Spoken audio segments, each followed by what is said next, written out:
مختصر حمد و ثنا کے بعد ہم تمام دوست گزشتہ کئی جمعوں سے قرآن و سنت کی روشنی میں نبوت اور رسالت کی حقیقت کو جاننے اور سمجھنے کی کوشش کر رہے ہیں۔ انشاءاللہ آج اس موضوع کی آخری نشست، بہت ساری باتیں میں دہرانا چاہوں گا چونکہ موضوع بڑا حساس ہے اور یقین مانیے ملت اسلامیہ کے لیے دل لگتا مضمون ہے،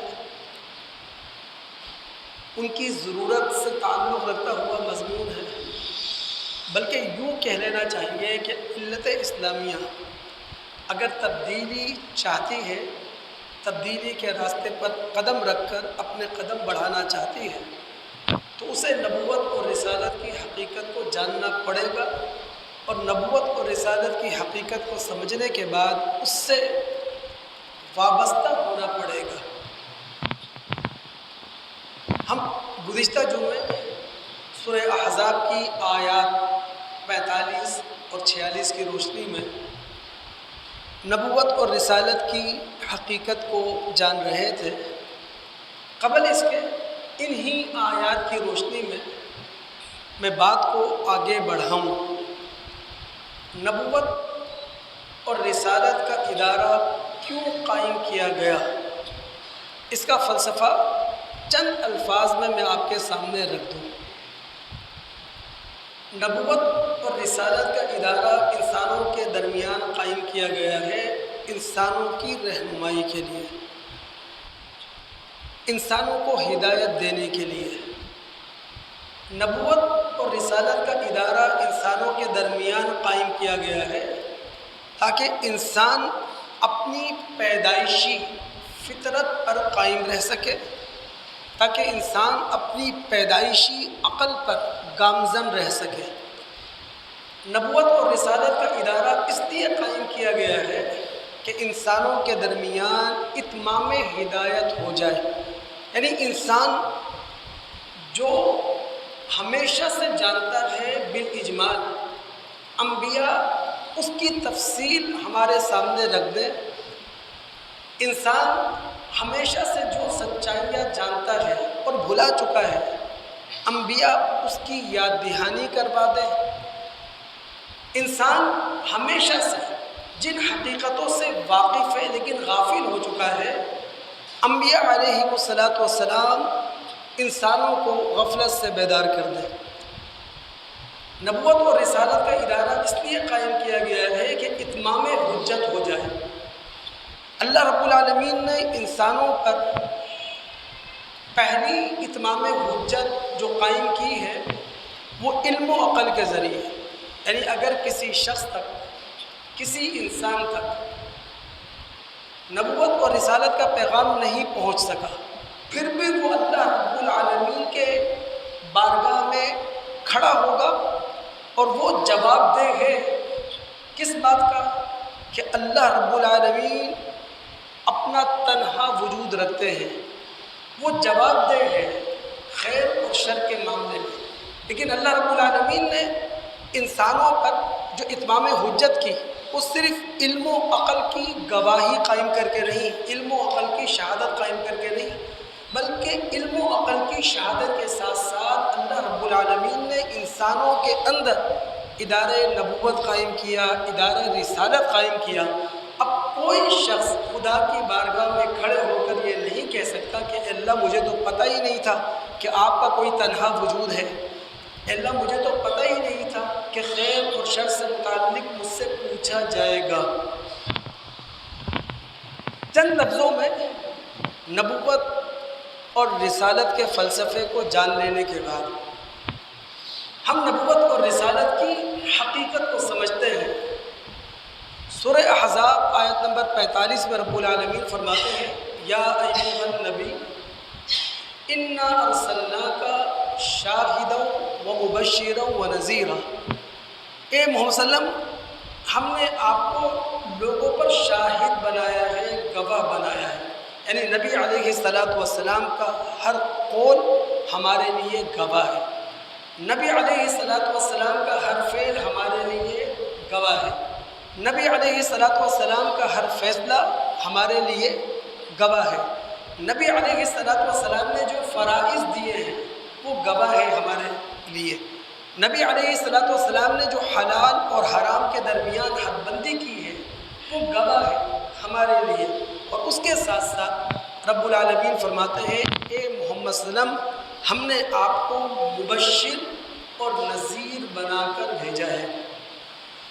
دوستو قرآن کا مطالعہ ہمیں یہ بتاتا ہے آدم سے لے کر محمد الرسول اللہ صلی اللہ علیہ وسلم تک جتنے بھی انبیاء آئے ہیں، جتنے بھی رسول آئے ہیں وہ مبشر اور نذیر بن کر آئے ہیں۔ لیکن قبل اس کے کہ ہم ان آیات کا مطالعہ کریں جس میں انبیاء علیہ السلام کو مبشر اور نذیر کہا گیا ہے، بشارت اور انذار کا معنی سمجھ لیں۔ بشارہ عربی میں کہتے ہیں ایسی خبر دینے کو جس خبر سے چہرے کا رنگ بدل جائے، اور ایسی خبر دینے والے کو عربی میں بشیر اور مبشر کہا جاتا ہے۔ انذار کہتے ہیں نقصان ہونے سے پہلے، یعنی جس بات سے کسی انسان کو نقصان ہو سکتا ہے اس بات سے نقصان ہونے سے پہلے خبردار کر دیا جائے، عربی میں اسے کہتے ہیں انذار۔ لشکر سے پہلے جو چھوٹا سا لشکر حرابہ دستے کے طور پر لشکر سے آگے آگے جا کر دشمن کی خبریں لیتا ہے تاکہ لشکر کو اس سے آگاہ کر سکے، دشمن کے خطرے سے آگاہ کر سکے، اس حرابہ دستے کو عربی میں نذیرۃ الجیش کہا جاتا ہے۔ وہ حرابہ دستہ پورے لشکر کو بتا دیتا ہے کہ تمہارا دشمن کہاں ہے، کہاں کھڑا ہے، اس کی کیا پلاننگ ہے، وہ کیا چاہتا ہے، اس کی کیا تیاری ہے، اسے عربی میں کہتے ہیں نذیرۃ الجیش۔ لغوی معنی بشارہ اور انذار کا جان لینے کے بعد ہر نبی مبشر اور نذیر ہوتا ہے، یعنی نبیوں کی ذمہ داری ہے کہ جو ان کی پیغمبرانہ دعوت کو قبول کر لیں، جو ان کی پیغمبرانہ دعوت کو تسلیم کر لیں انہیں جنت کی بشارت دیں، اور جو ان کی پیغمبرانہ دعوت سے منہ موڑ لیں، اس کو پیٹھ دکھا دیں، تو انبیاء علیہ السلام عذاب شدید اور عذاب علیم سے اسے خبردار کر دیں۔ اگر آپ مطالعہ کرنا چاہیں ان آیات کا جن آیات کے اندر انبیاء علیہ السلام کو مبشر اور نذیر کہا گیا ہے، سورہ بقرہ کی آیت نمبر 213، سورہ نساء کی آیت نمبر 165، سورہ انعام کی آیت نمبر 48، سورہ کہف کی آیت نمبر 56 کا ہم مطالعہ کر سکتے ہیں۔ لیکن میں یہاں صرف ایک آیت کا مطالعہ آپ دوستوں کو کرواؤں گا، وہ ہے سورہ انعام کی آیت نمبر 48۔ اس کا سیاق و سباق کیا ہے؟ مکی صورت انعام مکہ کے دور آخر میں نازل ہوئی ہے۔ سرداران مکہ، قریش مکہ مسلسل نبی علیہ السلام سے عذاب کی نشانیاں مانگ رہے ہیں، اللہ رب العالمین کا عذاب مانگ رہے ہیں، نبی علیہ السلام سے ان کے سچے نبی ہونے کی دلیل معجزات کے طور پر مانگ رہے ہیں۔ تو وہاں رب العالمین فرماتے ہیں وَمَا نُرْسِلُ الْمُرْسَلِينَ إِلَّا مُبَشِّرِينَ وَمُنذِرِينَ، ہم نے جو رسول بھی بھیجا ہے وہ عذاب دینے کے لیے نہیں آتا، وہ عذاب کی نشانیاں دکھانے کے لیے نہیں آتا، وہ اپنی نبوت کی حقانیت کے لیے معجزات دکھانے کے لیے نہیں آتا۔ ہم نے جو رسول بھی تاریخ انسانی میں بھیجا ہے اس کا کام یہ تھا کہ جو لوگ اس کی دعوت کو تسلیم کر لیں انہیں وہ جنت کی بشارت دیں، اور جو ان کی دعوت کو پیٹھ دکھا دیں وہ اس کو عذاب علیم سے، عذاب شدید سے خبردار کر دیں۔ فمن آمن وَأَصْلَحَ فَلَا خَوْفٌ عَلَيْهِمْ وَلَا هُمْ يَحْزَنُونَ، اب نبی کی جو دعوت قبول کر لے اور پھر نبی کی دعوت قبول کرنے کے بعد اپنے طرز عمل کی اصلاح کر لے، اپنے رویے کی اصلاح کر لے، اپنی زندگی کے اندر انقلابی تبدیلی لے کر آ جائے، تو کل قیامت کا دن ہوگا مستقبل کا کوئی اندیشہ ہوگا، نہ ماضی کا کوئی پچھتاوا ہوگا۔ دوستو، ہمارے نبی محمد الرسول اللہ صلی اللہ علیہ وسلم کو قرآن میں کئی مقامات پر بشیر اور نذیر کہا گیا ہے، مبشر اور نذیر کہا گیا ہے، لیکن ہم صرف ایک مقام کا مطالعہ کریں گے۔ سورہ فتح کی آیات 8 اور 9 کا ہم مطالعہ کریں۔ اللہ رب العالمین فرماتے ہیں اِنَّا أَرْسَلْنَاكَ شَاهِدًا وَمُبَشِّرًا وَنَذِيرًا۔ اے محمد صلی اللہ علیہ وسلم، ہم نے آپ کو گواہ بنا کر بھیجا ہے لوگوں کے درمیان، ہم نے آپ کو مبشر اور نذیر بنا کر بھیجا ہے کہ جو دعوت قبول کریں گے انہیں جنت کی بشارت، اور جو دعوت قبول نہیں کریں گے انہیں عذاب شدید کی وعید سنا دی جائے۔ پھر اللہ فرماتا ہے کہ ہم نے محمد صلی اللہ علیہ وسلم کو شاہد بنا کر، مبشر بنا کر، نذیر بنا کر کیوں بھیجا؟ لِتُؤْمِنُوا بِاللَّهِ وَرَسُولِهِ، تاکہ تم اللہ اور اس کے رسول پر ایمان لے کر آؤ۔ اور پھر آگے 2 الفاظ میں اللہ رب العالمین نے محمد صلی اللہ علیہ وسلم کی نبوت اور محمد صلی اللہ علیہ وسلم کی رسالت کا حق بتایا ہے کہ جب ہم محمد صلی اللہ علیہ وسلم کے امتی بن گئے، جب ہم نے محمد صلی اللہ علیہ وسلم کی نبوت اور رسالت کا کلمہ پڑھ لیا، تو اللہ فرماتے ہیں وَتُعَزِّرُوهُ وَتُوَقِّرُوهُ، اب محمد صلی اللہ علیہ وسلم کی تعظیم کے ساتھ نصرت کرو، تعظیم کے ساتھ مدد کرو۔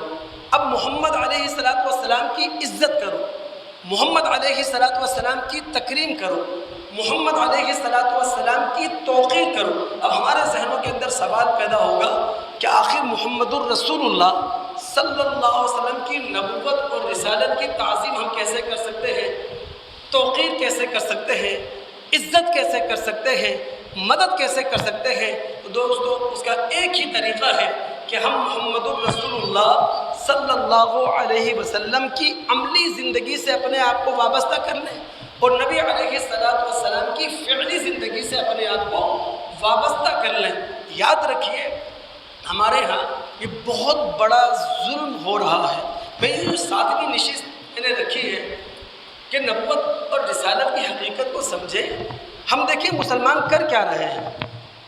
نبی علیہ السلام کو خراج تحسین پیش کر رہے ہیں مبالغہ آمیز نعتیں پڑھ کر، نبی علیہ السلام کو خراج تحسین پیش کر رہے ہیں بے مغز بے روح قوالیاں گا کر، یا نبی علیہ السلام کو ہم خراج تحسین پیش کر رہے ہیں اللہ کے رسول کی وہ شان، وہ عظمت بیان کر کے جس شان اور عظمت سے کسی کو انکار نہیں ہے۔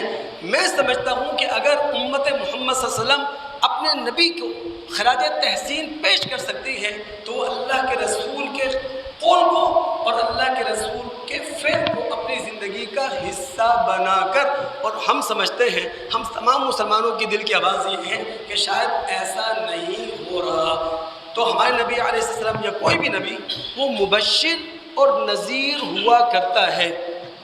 اب اللہ کے رسول کو ہم خراج تحسین کیسے پیش کر سکتے ہیں؟ آپ کی نبوت کو، آپ کی رسالت کو۔ پوری امت اسلامیہ کی ذمہ داری ہے کہ وہ کوشش کرے کہ ایک دوسرے کے چہروں پر مسکراہٹیں بکھیریں۔ پوری ملت اسلامیہ کی ذمہ داری ہے کہ ہم ایک دوسرے کی زندگی کو آسان بنانے کی کوشش کریں۔ پوری ملت اسلامیہ کی ذمہ داری ہے کہ ہم ایک دوسرے سے مشکلات کا خاتمہ کرنے کی کوشش کریں، مشکلات کو دور کرنے کی کوشش کریں۔ لیکن کون نہیں جانتا کہ ہمارے نبی محمد رسول اللہ صلی اللہ علیہ وسلم جب اپنے عاملوں کو، جب اپنے گورنروں کو اور اپنے ان سرکاری ورکروں کو جن کے پاس ریاستی اختیارات ہوا کرتے تھے، جب دیگر علاقوں کے اندر روانہ کیا کرتے تھے تو انہیں ہدایت دیتے تھے بشروا ولا تنفروا، کہ اپنے علاقوں میں جا کر جو قانون سازی تم کرنا، جو فیصلہ سازی تم کرنا، اس قانون سازی اور فیصلہ سازی سے لوگوں کو خوشی حاصل ہو، نہ کہ لوگ تمہاری قانون سازی اور تمہاری فیصلہ سازی سے تم سے نفرت کرنے لگے، لوگ تم سے دور ہونے لگے۔ اب پاکستان کے اندر حکومت اور عوام کے درمیان جو دوریاں ہوتی ہیں اس کی بنیادی وجہ یہی تو ہے کہ جو قانون سازی ہو رہی ہوتی ہے وہ ہمیں شکنجے میں کسنے کے لیے ہو رہی ہوتی ہے، وہ ہمارے مسائل کو بڑھانے کے لیے ہو رہی ہوتی ہے، لیکن ہمارے نبی محمد الرسول صلی اللہ علیہ وسلم کیا چاہتے تھے کہ جناب پوری کوشش کرو، جو تمہاری قانون سازی ہو، جو تمہاری فیصلہ سازی ہو، اس سے لوگوں کے چہروں پر مسکراہٹ بکھر جائے، لوگوں کے لیے آسانیاں پیدا ہوں، لوگوں سے مشکلات دور ہوں۔ آپ کہتے تھے یسروا ولا تنفروا، یسروا ولا تعسروا، کہ جناب جو قانون سازی تم کرنا، جو فیصلہ سازی تم کرنا، لوگوں کے لیے اس میں سہولت ہو، نہ کہ لوگوں کے لیے اس کے اندر مشکل ہو۔ ایک روایت میں یہاں ضرور سنانا چاہوں گا، پوری ملت اسلامیہ کے لیے، ایک ایک اللہ کے رسول کے امتی کے لیے یہ روشن مینارہ ہے روایت، اور بڑی معروف روایت ہے۔ بخاری کتاب الوضو میں آپ اتریں گے، یہ روایت آپ کو مل جائے گی۔ ہوا کیا؟ مسجد نبوی ہے، اب ایک دیہاتی آیا، اور جن لوگوں نے اس وقت کی عرب دنیا کا مطالعہ کر رکھا ہے وہ جانتا ہوگا کہ جناب محمد صلی اللہ علیہ وسلم کے زمانے میں لوگ عموماً ان پڑھ تھے، پڑھے لکھے نہیں تھے، ان کے پاس کوئی کتابی شعور نہیں ہوا کرتا تھا۔ تو نبی علیہ السلام کے پاس ایک دیہاتی آیا، وہ کھڑا ہوا مسجد میں، فبال فی المسجد، اس نے مسجد کے اندر پیشاب کر دیا۔ اب ظاہر ہے اس بیچارے دیہاتی کو، ان پڑھ کو نہیں معلوم کہ جناب یہاں پیشاب نہیں کیا جاتا۔ اچھا یہاں یہ بات بھی سمجھ لیں کہ اس وقت یہ مسجدیں اس طرح نہیں تھیں کہ جناب فرش بچھا ہوا ہو، صفیں بچھی بھی ہوں، پنکھے چل رہے ہوں، چھت کے نیچے ہوں، ایسا کچھ بھی نہیں تھا۔ اللہ کے رسول کے زمانے کی مسجد میں آپ چلے جائیں گے، وہ صحرا ہوا کرتا تھا، وہ مٹی ہوا کرتی تھی۔ جیسے آپ مسجد سے باہر آئیں گے تو صحرائی مٹی ہے، مسجد کے اندر جائیں گے وہاں بھی صحرائی مٹی ہے، کوئی چٹائیوں کا تصور بیچاروں کے پاس نہیں تھا، کوئی صفیں بچھی بھی نہیں ہوا کرتی تھی۔ تو اس دیہاتی نے بیچارے نے جو وہاں پیشاب کیا وہ اسی لیے کہ جناب باہر اور یہاں کا ماحول میں کوئی فرق اسے نظر نہیں آیا، پیشاب کر دیا۔ جب اس نے پیشاب کیا تو لوگ فتناولہ الناس، لوگ اس پہ ٹوٹ پڑے، لوگ اس پہ جھپٹ پڑے۔ تو محمد صلی اللہ علیہ وسلم نے کہا دعوہ، اسے چھوڑ دو۔ اللہ کے رسول نے اس دیہاتی کو سمجھایا کہ یہ مسجد اللہ کے ذکر کے لیے ہوتی ہے، اللہ رب العالمین کو یاد کرنے کے لیے ہوتی ہے، یہاں پیشاب نہیں کیا جاتا۔ لیکن امت کے جو اللہ کے رسول نے سمجھایا ہے نا، وہ قابل توجہ الفاظ ہیں۔ رسول نے اس وقت اپنی امت کے لوگوں سے کیا کہا تھا؟ فَإِنَّمَا بُعِثْتُمْ مُيَسِّرِينَ وَلَمْ تُبْعَثُوا مُعَسِّرِينَ۔ میں اس بیچارے نے پیشاب کیا ہے، تم اس پہ ٹوٹ پڑے ہو، تم اسے مارنے کو دوڑے ہو۔ یاد رکھو میری امت لوگوں کے لیے آسانی کرنے والی بنا کر بھیجی گئی ہے، نہ کہ میری امت لوگوں کی مشکلات بڑھانے والی بنا کر بھیجی گئی ہے۔ تو محمد علیہ السلام کی نبوت اور رسالت کو جو خراج تحسین امت کو پیش کرنا چاہیے، وہ اپنے قول اور فعل کے تضاد کو دور کر کے، ہم سب جانتے ہیں پاکستانی معاشرہ تباہ اس لیے ہے، یہاں منافقت جڑوں کے اندر بیٹھی ہوئی ہے، دلوں کے اندر گھر کر گئی ہے۔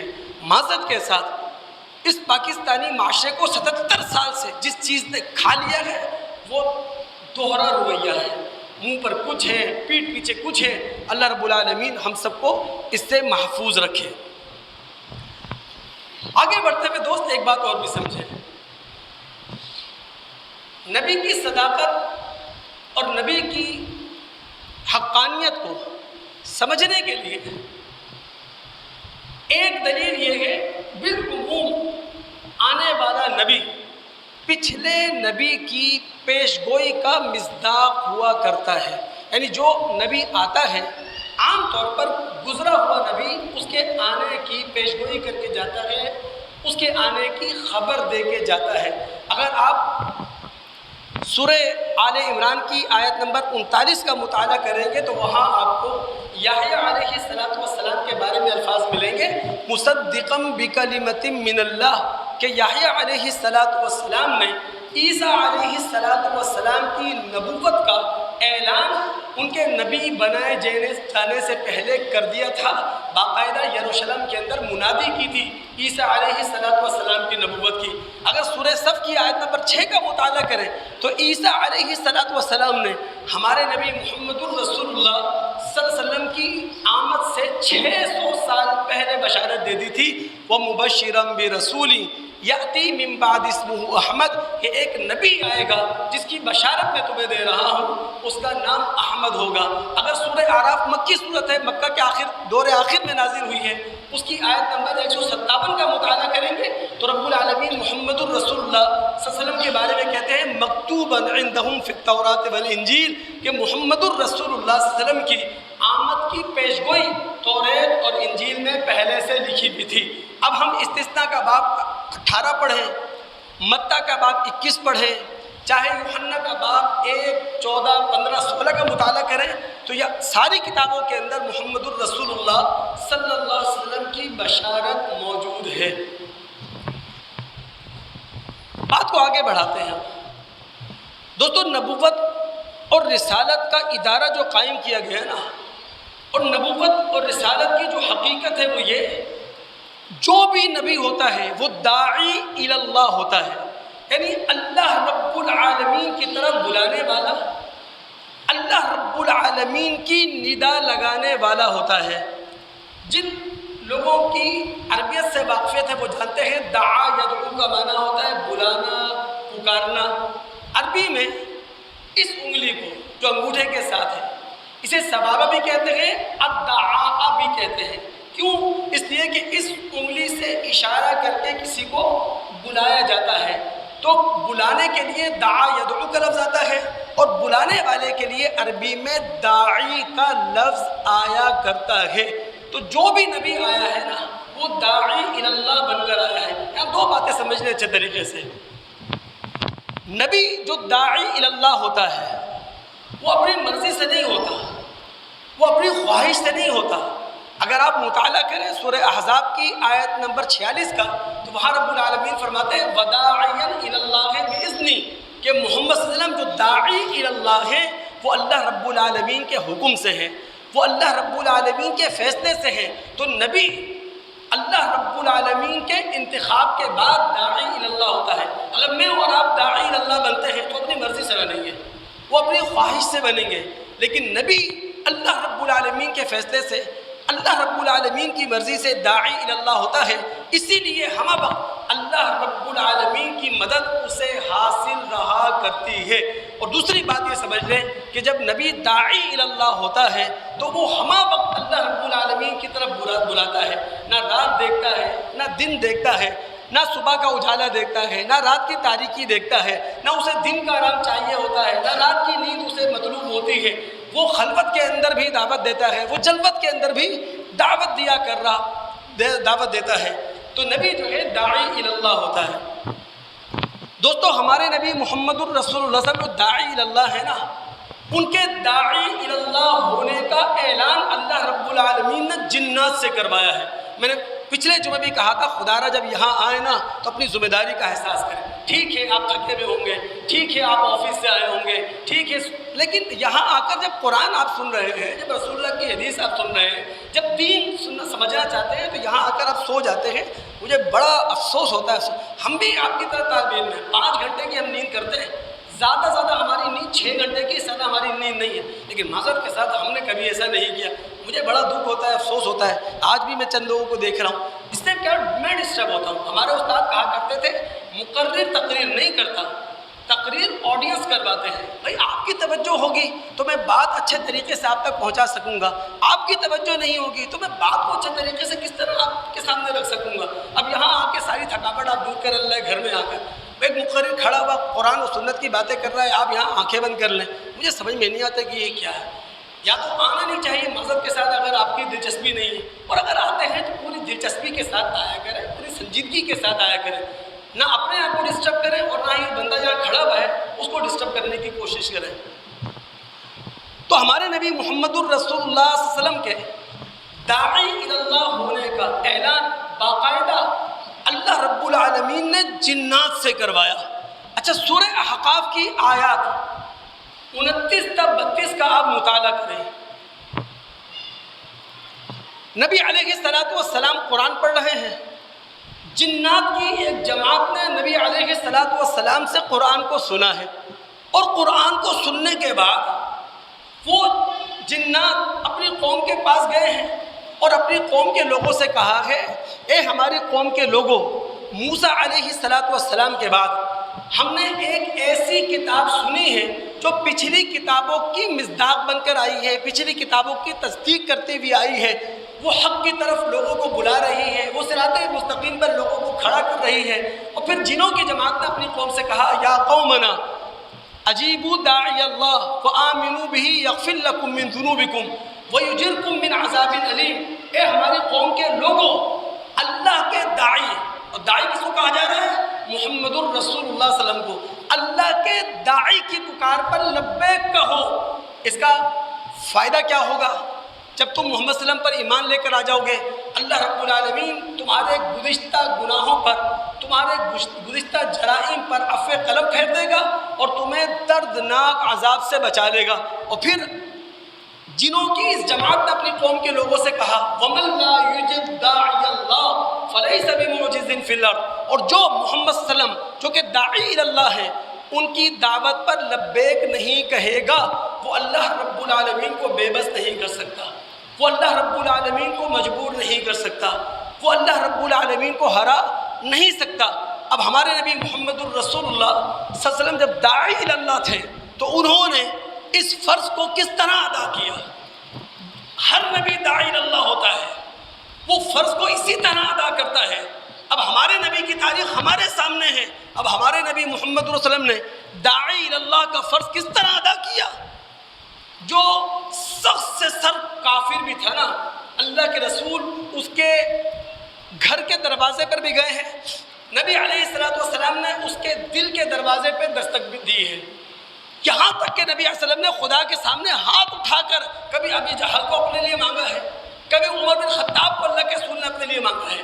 اللہ کے رسول نے داعی اللہ کا فرض اس طور پر ادا کیا ہے کہ ہمارے نبی محمد الرسول اللہ صلی اللہ علیہ وسلم زخمی بھی ہیں، لہو لہان بھی ہیں، آپ نے لوگوں کی کوستیں بھی سنی ہیں، آپ نے لوگوں کی گالیاں بھی کھائی ہیں، اس کے باوجود اللہ کے رسول اللہ کی بارگاہ میں ہاتھ اٹھا کر دعا کیا کر رہے ہیں؟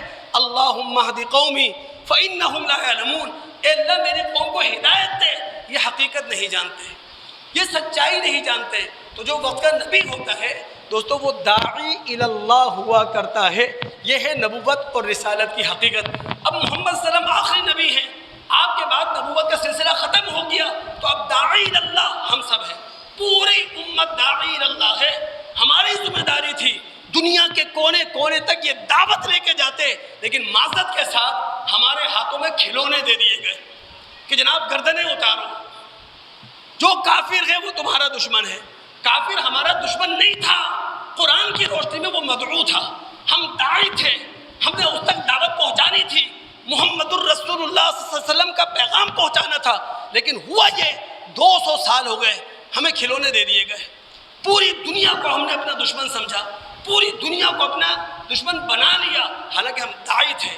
تو اللہ کے رسول کی ختم نبوت کے بعد داعی اللہ امت ہے آپ کی۔ میں بات کو آگے بڑھا رہا ہوں، دیکھیں نبوت اور رسالت کی حقیقت کو اگر ہم تمام مسلمان سمجھ گئے، اللہ کی قسم اس کا فائدہ مجھے بھی ہوگا، اس کا فائدہ آپ کو بھی ہوگا، اس کا فائدہ پوری ملت اسلامیہ کو ہوگا اگر ہم سمجھ گئے اللہ رب العالمین نے نبوت اور رسالت کا ادارہ کیوں قائم کیا تھا۔ دیکھیں اللہ کے رسول نے کیا الفاظ کہے تھے؟ یا ایھا الناس قولوا لا الہ الا اللہ تفلحوا تملکوا العرب والعجم، اے لوگوں لا الہ الا اللہ سچے دل سے کہہ دو، دنیا میں بھی سرفرازی تمہیں ملے گی اور آخرت کے اندر بھی کامرانی کا سرٹیفکیٹ تمہارے ہاتھوں میں ہوگا۔ تو نبوت اور رسالت کی حقیقت کو جاننا اور سمجھنا ضروری ہے۔ کچھ باتیں یہاں میں کہنا چاہوں گا۔ دیکھیے پہلی بات، نبوت اور رسالت کی حقانیت کو جاننے کے لیے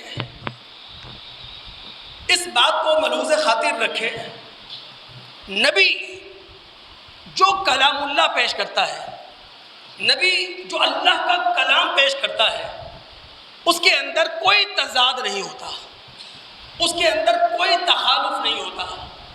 دنیا کا کوئی بڑے سے بڑا عبقرہ ہو، جینیس ہو، ذہین فطین آدمی ہو وہ اپنی تخلیقات کے بارے میں، وہ اپنی لکھی ہوئی کتابوں کے بارے میں یہ نہیں کہہ سکتا کہ جناب اس میں تضاد نہیں ہے، چاہے وہ غالب ہو چاہے اقبال ہو، چاہے وہ کانٹ ہو چاہے آئنسٹائن ہو، چاہے وہ رازی ہو چاہے وہ زمخشری ہو، چاہے وہ افلاطون ہو چاہے وہ سقراط ہو، کوئی بڑے سے بڑا عبقرہ، کوئی جینیس یہ نہیں کہہ سکتا کہ اس کی تخلیقات کے اندر تضاد نہیں ہے۔ لیکن اللہ رب العالمین نے اپنے کلام کے بارے میں قطعیت کے ساتھ کہا، سورہ نساء آیت نمبر 82، افلا يتدبرون القرآن ولو كان من عند غیر اللہ لوجدوا فیہ اختلافا کثیرا، کہ یہ لوگ قرآن میں غور و فکر کیوں نہیں کرتے۔ آگے بڑھتے ہوئے ایک بات کہتا جاؤں، اللہ رب العالمین عمل کرنے کی توفیق دے۔ دیکھیں اگر ہم سب صاحب ایمان ہیں نا تو یہ اللہ رب العالمین کا انعام ہو سکتا ہے، لیکن معذرت کے ساتھ صاحب ایمان ہونا کمال نہیں ہے۔ صاحب ایمان کے ساتھ اگر ہم باشعور ہیں تو یہ ہے کمال۔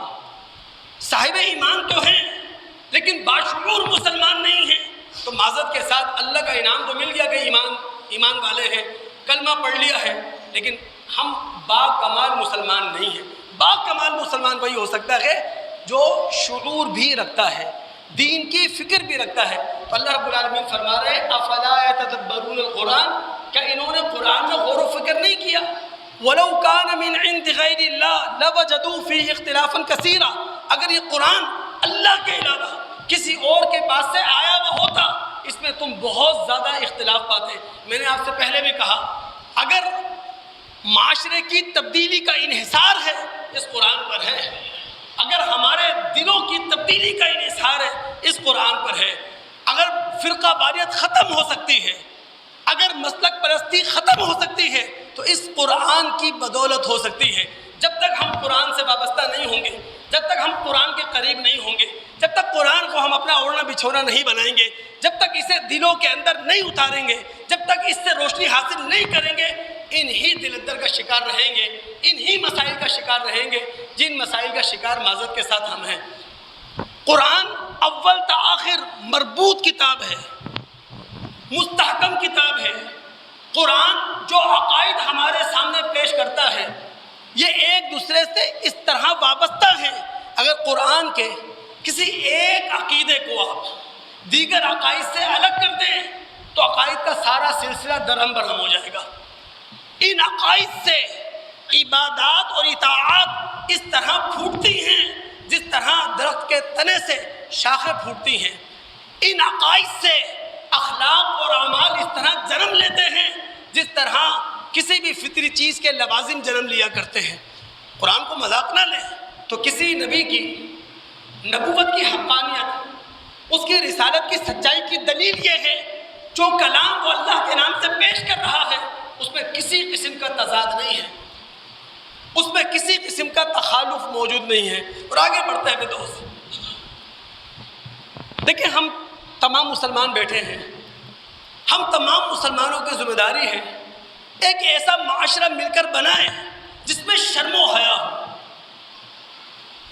جس میں ہم شرم بھی رکھتے ہوں، جس میں شرمندگی بھی ہو، جس میں غیرت بھی ہو، ایسا معاشرہ مل کر ہم بنائیں۔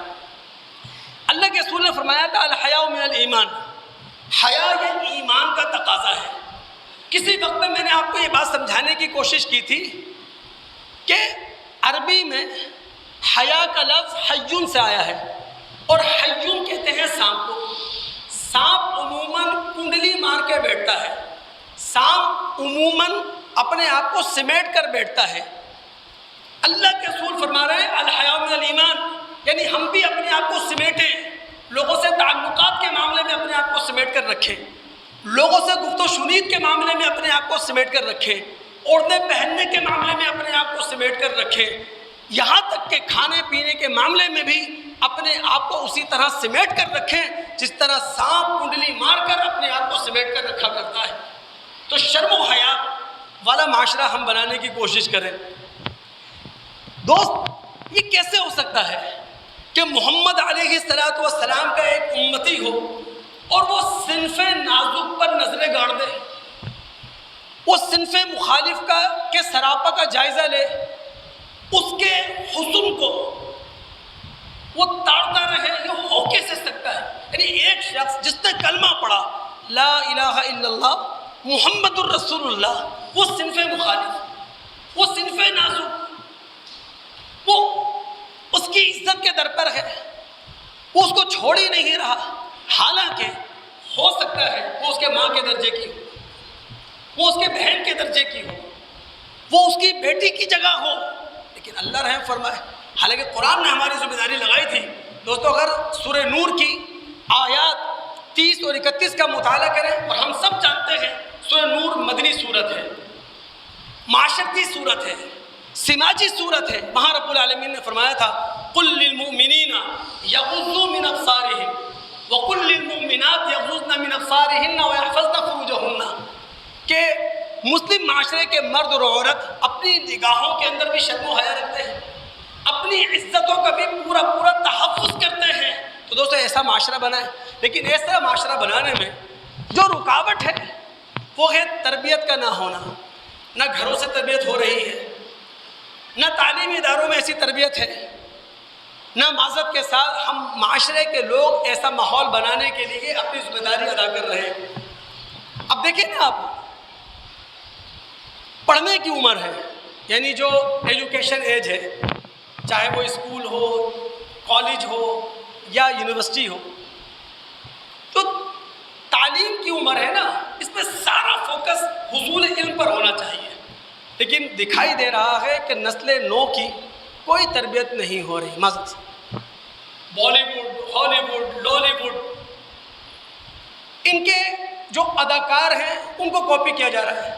نئی نسل اپنے ہیئر کٹنگ رکھے گی انہی کے مطابق، پہننا اوڑھنا ہوگا انہی کے مطابق، یہاں تک کہ اسٹائل ہوں گے انہی کے مطابق، حالانکہ جو تعلیم کی عمر ہوتی ہے نا، وہاں یہ چیز نہیں، یہ ماں باپ کریں، یہ تعلیمی ادارے کریں۔ لیکن معذرت کے ساتھ تعلیمی اداروں میں تربیت اس لیے نہیں ہے کہ تعلیمی ادارے اس وقت کمانے کے لیے ہیں، ان کو اپنی فیس جاتی بھی دکھائی دیتی ہے، وہ اپنا ایڈمیشن کس طرح مس کر سکتے ہیں۔ 5,000 روپے آ رہے ہیں بھائی ایک بچے سے، ہمیں کیا لینا، جو بھی کرے، حالانکہ تعلیمی ادارہ کھول کے آپ بیٹھے ہوئے، آپ کی ذمہ داری ہے، ایڈمیشن جاتا ہے تو چلا جائے، آمدنی کم ہوتی ہے تو کریں، کم ہو کوئی مسئلہ نہیں ہے، تو مل کر ایک ایسا معاشرہ بنانے کی ہم کوشش کریں۔ ایک بات اور کہوں گا، یہ دعا ہے، ہم سب کی دعا ہونا چاہیے کہ اللہ رب العالمین پاکستانی اداروں کو توفیق دے کہ ہر ادارہ اپنی آئینی حدود میں رہ کر کام کرے۔ بھائی 1973 کا ہمارا کانسٹیٹیوشن ہے، آئین ہے، اس آئین نے ہر ادارے کو پابند کر دیا ہے۔ اچھا، ہر ادارہ اگر پابند ہو آئین کا تو پھر پاکستان کا سافٹ امیج پوری دنیا میں جاتا ہے۔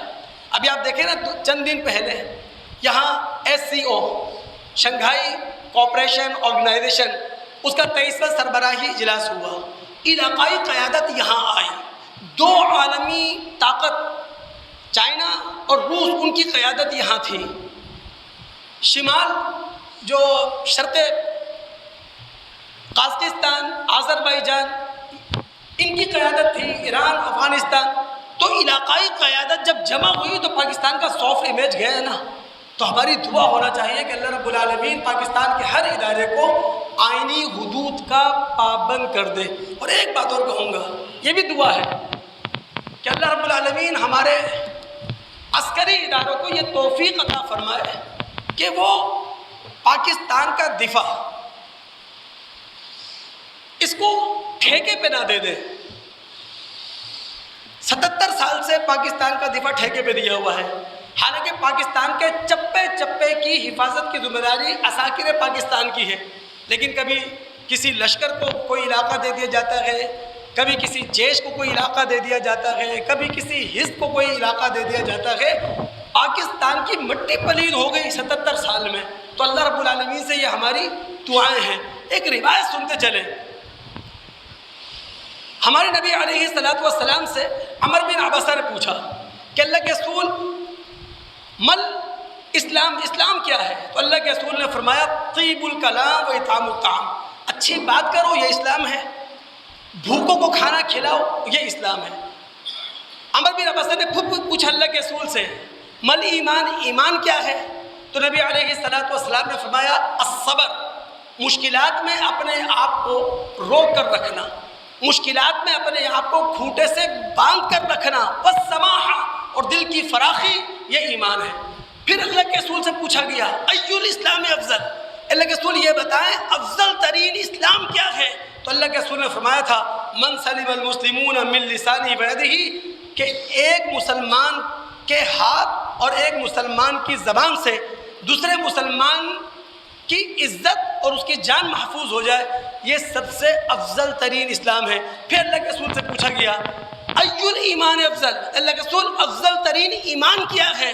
تو اللہ کے رسول نے فرمایا تھا خلق حسن، بہترین اخلاق، بہترین کردار، یہ افضل ترین ایمان ہے۔ اور آخری بات دوست آپ کے جمعے کے حوالے سے کہنے لگا ہوں، دماغ آپ حاضر رکھے گا، ہمارے نبی صلی اللہ علیہ وسلم کے متعلق قرآن نے کہا ہے سراجا منیرا، سورہ احزاب کی آیت نمبر 46 میں وداعیا الی اللہ بإذنہ وسراجا منیرا، کہ محمد علیہ السلام کو سراج منیر کہا گیا، روشن چراغ کہا گیا۔ اب آپ کی توجہ چاہیے دوست، دیکھیں ہماری اس مادی دنیا میں آسمان دنیا کا جو سورج ہے اس کو بھی اللہ رب العالمین نے سراج کہا ہے، چراغ کہا ہے۔ اگر آپ مطالعہ کر سکیں سورہ فرقان کی آیت نمبر 61 کا، سورہ نوح کی آیت نمبر 16 کا، سورہ نبا کی آیت نمبر 13 کا، ان تینوں مقامات پر اللہ رب العالمین نے سورج کو کیا کہا ہے؟ سراج کہا ہے۔ تو یہ ہماری مادی دنیا میں جو آسمان دنیا کا سورج ہے قرآن نے اس کو کہا ہے سراج۔ کیوں؟ چونکہ ہماری مادی دنیا کس پہ کھڑی ہے؟ سورج پر۔ اللہ کے بندو یہ روشنی کس سے ملتی ہے؟ سورج سے۔ حرارت کس سے ملتی ہے؟ سورج سے۔ توانائی کس سے ملتی ہے؟ سورج سے۔ طاقت کس سے ملتی ہے؟ سورج سے۔ یہ کھیت و کھلیات کے اجناس ملتی ہیں کس سے ملتی ہیں؟ سورج سے۔ یہ جو باغات کے پھل ملتے ہیں کس سے ملتے ہیں؟ سورج سے۔ یہ جو پہاڑوں سے آبشاریں گرتی ہیں کس سے گرتی ہیں؟ سورج سے۔ یہ جو چشمے پھوٹتے ہیں زمین سے کس سے پھوٹتے ہیں؟ سورج سے۔ یہ جو دریا رواں ہیں، یہ جھیلوں پہ پانی کھڑا ہے، یہ سب سورج سے ہے۔ بلکہ یوں کہہ لینا چاہیے دن کے بعد رات، رات کے بعد دن آتا ہے، یہ سب سورج سے ہے۔ ہماری یہ مادی دنیا کھڑی ہے اس دنیاوی آسمان کے سورج سے، اس سے ہماری مادی دنیا کھڑی ہے۔ لیکن ہماری اخلاقی دنیا، ہماری روحانی دنیا جو کھڑی ہوتی ہے وہ محمد الرسول اللہ صلی اللہ علیہ وسلم کے آسمان نبوت کے سورج سے۔ تو اللہ کے نبی علیہ السلام کو اللہ تعالیٰ نے آسمان نبوت کا چراغ کہا ہے، سورج کہا ہے۔ جب تک ہم اپنے نبی علیہ السلام کی اس نبوی اور رسالتی سورج کی قدر نہیں کریں گے اسی طرح بھٹکتے رہیں گے۔ ایک روایت سن لیں، چند الفاظ آپ کو سناتا ہوں اللہ کے رسول نے کیا کہا تھا۔ بخاری کتاب العلم کی روایت ہے، ابو موسیٰ اشعری رضی اللہ تعالیٰ عنہ اس کے راوی ہیں۔ اللہ کے رسول نے فرمایا مثل ما بعثنی اللہ بہ من الہدی والعلم کمثل الغیث الکثیر، کہ اللہ رب العالمین نے جو علم مجھے دیا ہے، اللہ رب العالمین نے جو ہدایت مجھے دی ہے، اس کی مثال ایسی ہے جیسے کہ موسلا دھار بارش۔ یعنی ہم یوں کہہ سکتے ہیں آسمان نبوت سے محمد علیہ السلام کے علم اور محمد علیہ السلام کی ہدایت کی موسلا دھار بارش ہو رہی ہے۔ اب علم اور ہدایت کی موسلا دھار بارش کا پانی ہمارے دلوں کی سرزمین پر جگہ بناتا ہے نہیں بناتا؟ اب اگر ہمارے دلوں کی سرزمین نرم ہے کہ ہم آمادہ ہیں اس بات پر کہ نبوت اور رسالت کی حقیقت کو جانیں، نبوت اور رسالت کی حقیقت کو سمجھیں، اور نبی کو جو خراج تحسین پیش کریں وہ عمل اور قول کے تضاد کو دور کر کے، تو پھر یاد رکھیے نبی علیہ السلام کی نبوت اور رسالت کا جو پانی ہے وہ ہمارے دلوں کی سرزمین پر جگہ بھی بنائے گا، اور ہمارے دلوں میں جو سبزہ پیدا ہوگا وہ اخلاق کا پیدا ہوگا، وہ روحانیت کا پیدا ہوگا، وہ تقوی کا پیدا ہوگا، وہ طہارت کا پیدا ہوگا۔ اب نبی علیہ الصلوۃ والسلام آسمان نبوت کے سورج ہیں، علم اور ہدا کی بارش ہو رہی ہے، لیکن ہمارے دلوں کی زمین کیا ہے؟ سخت۔ ہم نبوت اور رسالت کے مقصد کو سمجھنا نہیں چاہتے، تو پھر علم اور ہدا اس کا پانی ہمارے دلوں کی سرزمین پہ جگہ نہیں بنائے گا، قرار نہیں پکڑے گا۔ لہٰذا نہ اخلاق کا سبزہ پیدا ہوگا، نہ روحانیت کا سبزہ پیدا ہوگا، نہ تقوی کا سبزہ پیدا ہوگا، اور نہ طہارت کا تقوی پیدا ہوگا۔ اللہ تعالیٰ سے دعا ہے سننے کے بعد سمجھنے کی، سمجھنے کے بعد عمل کرنے کی توفیق عطا فرمائے۔ السلام علیکم ورحمۃ اللہ وبرکاتہ۔